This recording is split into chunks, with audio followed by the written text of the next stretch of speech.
let's make a video.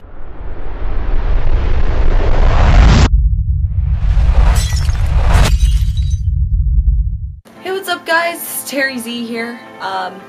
I am starting a new thing with this vlog. I've been going back and forth about what it is that I'm trying to do with my YouTube account for about 6 months. Actually more than 6 months. It's been a really long time and I finally have an answer. I have challenged myself to read a list of books. I have picked a list of 100 of the top 100 sci-fi novels of all time. I really agonized over the list for a long time. The B list, I almost picked it, and that's why it's the B list. I shared it with a friend of mine, Danos. What's up, Danos? How you doing? Danos is in Japan. Hi, Danos. We love Danos. I ask him for his advice a lot because he's a lot smarter than I am. This kid is just intelligent. And I showed him what is now list B. It was the original list. I said, what do you think of this list of 100 books? And I'm thinking about reading all of these. And he looked it over and he really disagreed with a lot of the books on that list. He didn't like the order. He said he had read about 13 or 15 of those books and he just didn't appreciate where the author of the list had put them. So I ultimately went with the A list, and Danos agreed that it was a much better list. He just thinks it's better. Obviously I think very highly of his opinion because I'm gonna do what he told me to do. He's read more than I have, and I value him. So before we get into what book I'm gonna be reading first, I did need to lay out some ground rules. First of all, there are some books on the A list that I've already read, and some that I've read many times. If it comes down to a book that I've read more than once, like Dune, I'm probably not going to be reading that again. I have Dune pretty well memorized by heart. But then there are other books like Frankenstein is on that book on the list, and I read that in high school. When I get to that point, I may decide to read that one again because it's been, I graduated from high school in 2003, so it's been almost 10 years. So I might read that book again. But there are other books that I know that I probably will not read. If that happens, I'm gonna go to B list and find whatever book is comparable on that list. I'm gonna read that book. So like, let's say I've read number 47 on A list and I don't want to read that again, I'll go to B list and I'll find number 47, and if I haven't read number 47, I'm gonna read that one instead. Also, I'm aware that there are gonna be books that I just can't get into. There's just gonna be some books that I'm just gonna be like, I can't even deal with this. Some of these books on the list I've already tried to read and I've gotten about 3 chapters in and been like, I can't deal with this right now. Yeah. So, when I get to the book that just doesn't work for me, I'm gonna do the same thing. I'm gonna find, let's say like number 52, I just can't get through it. I'm gonna find number 52 on the second list, on list B, and I'm gonna read number 52.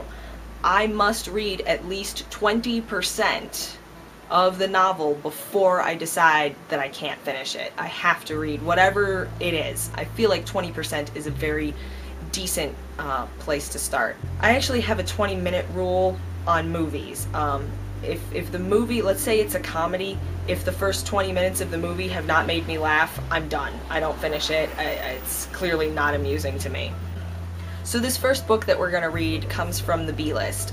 The reason being, by the time I had finally landed on A list and B list, I had already requested number 100 from list B, and it had already come to me in the library by the time I had settled on what was going to be the A list.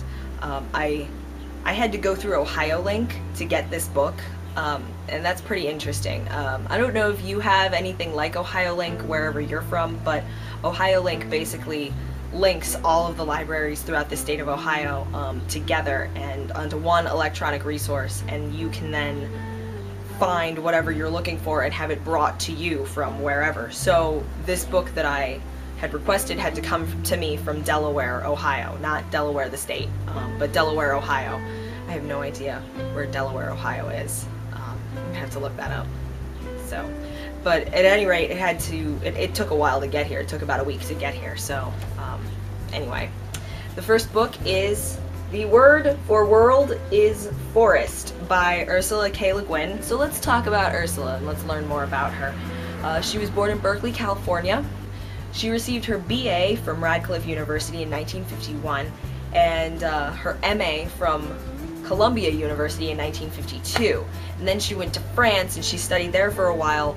There she met her husband Charles Le Guin and married him in 1953. She started writing at a really young age and she kind of played around with different genres, but in the 1960s she went back to her roots of science fiction writing. Her first book was The Left Hand of Darkness, which won the Hugo and the Nebula Award in 1970. Her next novel, The Dispossessed, made her the first person to win the Hugo and the Nebula Award twice for the same two books. So she got both of them. It's pretty radical. She's won a lot of awards, and if you go to her website, you can look at all of the awards that she's won for her writing, and you can get a more intimate knowledge of Ursula. I'm going to link her website in the below as well. This book was originally a short novella? Am I saying that right? I'm probably not saying that right. But it was first published in Again Dangerous Visions, which is like a compilation of many short stories. But in 1973, the original novella won the Hugo Award for Best Novella. This book is not on List A, it is only on List B. So ultimately, if I read this book and all the books from List A, I will have read 101 sci-fi novels, which is kind of cool. I'm kind of excited about it. This book is 189 pages long, so the first 20% of this book would be the first 40 pages. Being that the first 40 pages falls right in the middle of the second chapter, I'm going to round up and I have to read the first 2 chapters of this book before I decide that I'm going to move on if I don't like it. So I'm hoping that I will like it. It looks really nice. I mean, the cover's really pretty. Really pretty cover with the forest. It's really nice, and you can tell that she kind of cared a lot about the design of this book, because in here, I don't know if you can really see it, but there's these sketches of like leaves. It's a nice thin novel. It's real short, it would appear, and I don't know, I'm really excited to read it. So I'm gonna stop talking about this book now, and I'm gonna actually start reading it. So hopefully by this time next week, I will be pretty far along in the novel. I'm hoping that the first, 2 chapters are as enchanting as I want them to be. I'm going to start reading this right now. I'm very excited to start this project. If you think that there should be more criteria other than the first, 20%, and actually reading 100 novels, let me know what you think. Let me know what you think about my criteria, what you think about my list, and if you've read this book, tell me what you thought about it. Be aware that I am gonna be, as I read books throughout this process, I'm gonna be giving away a lot of information. So if you're not a spoilers person, you might not want to read or you might not want to read this. You might not want to read this video. You might not want to watch. I will let you know. I will try to be very upfront with my spoiler alerts. So, but I will be giving things away about novels as I read them. So be aware of that, and I guess I'll see you maybe next week, right? So until next time, live long and prosper.